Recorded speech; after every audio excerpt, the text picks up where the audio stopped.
جی ست سری اکال، السلام علیکم۔ میرا ڈاکٹر صاحب سے ایک چھوٹا سا سوال ہے کہ جنت میں جانے کے لیے مسلمان ہونا ضروری ہے یا مسلمان ہی جنت میں جا سکتے ہیں؟ بھائی صاحب کا سوال ہے کہ جنت میں جانے کے لیے مسلمان ہونا ضروری ہے؟ صرف مسلمان جنت میں جائیں گے؟ صرف اپنے آپ کو مسلمان بولنا جنت میں جانے کے لیے کافی نہیں ہے۔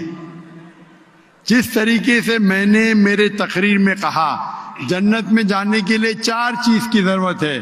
سورہ العصر سورہ نمبر 103 آیت نمبر 1 2 3 اللہ تعالیٰ فرماتے والعصر ان الانسان لفی خسر۔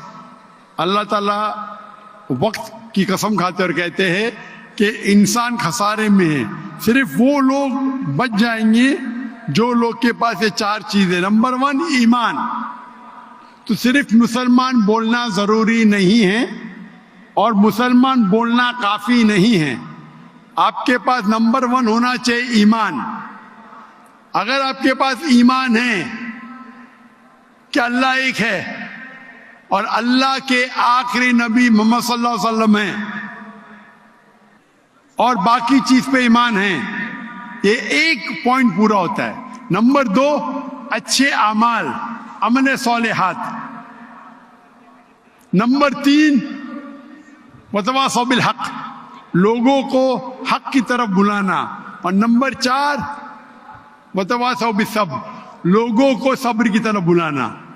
تو اس آیت سے ہمیں پتہ لگتا ہے کہ جو آدمی، جو انسان اللہ کے علاوہ دوسرے اور کی عبادت کرتا ہے وہ غلط ہے، وہ جنت میں کبھی بھی نہیں جائیں گے۔ اور یہ سارے کتابوں میں لکھا ہے، ساری مذہبی کتابوں میں، چاہے بائبل ہو، اولڈ ٹیسٹمنٹ ہو، نیو ٹیسٹمنٹ ہو، دھما پڑھ ہو، بدھسٹ کی کتاب ہو، وید ہو، سارے میں لکھے ہے۔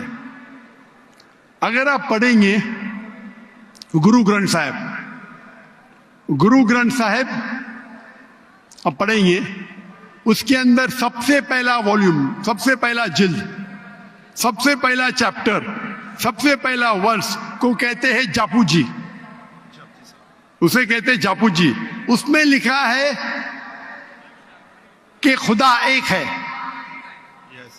نہ اس خدا کی شروعات ہے نہ انت ہے۔ وہ خالق ہے، وہ مالک ہے اور اس کے جیسا کوئی ہی نہیں ہے۔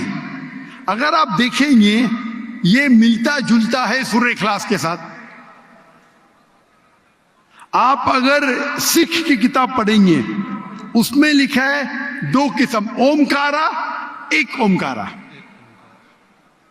ایشور کا مینیفیسٹ فارم، ان مینیفیسٹ فارم۔ ہاں کہ نہیں؟ ہاں کہ نہیں؟ تو اگر آپ پڑھیں گے اور دیکھیں گے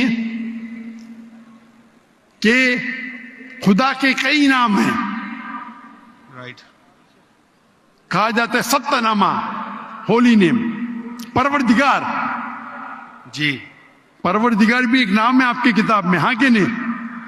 پروردگار، جی ستہ نامہ، خالق، ملتا جلتا ہے، واہے گرو۔ لیکن اگر آپ عمل کریں گے، اگر آپ شرک نہیں کریں گے، اللہ کے علاوہ کسی اور کی عبادت نہیں کریں گے، اگر آپ کے کتاب میں اکثر یہ بات ہوتا ہے کہ جو اپنی مذہبی کتاب میں لکھا ہے اکثر لوگ اس پہ عمل نہیں کرتے، اور یہ بات مسلمانوں میں بھی ہے۔ مسلمانوں کی کتاب میں لکھا ہے شرک مت کرو، پھر بھی ہم دیکھیں گے کچھ مسلمان شرک کرتے۔ تو اگر قرآن میں لکھا ہے شرک مت کرو اور آپ شرک کریں گے اور کہیں گے میں مسلمان ہوں تو جنت میں نہیں جائیں گے۔ آپ سمجھ رہے بھائی صاحب؟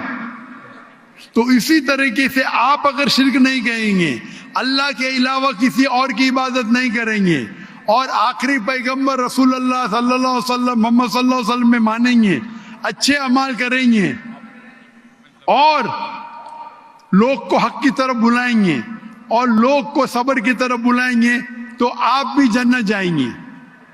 Right. Hope that answers the question بھائی صاحب۔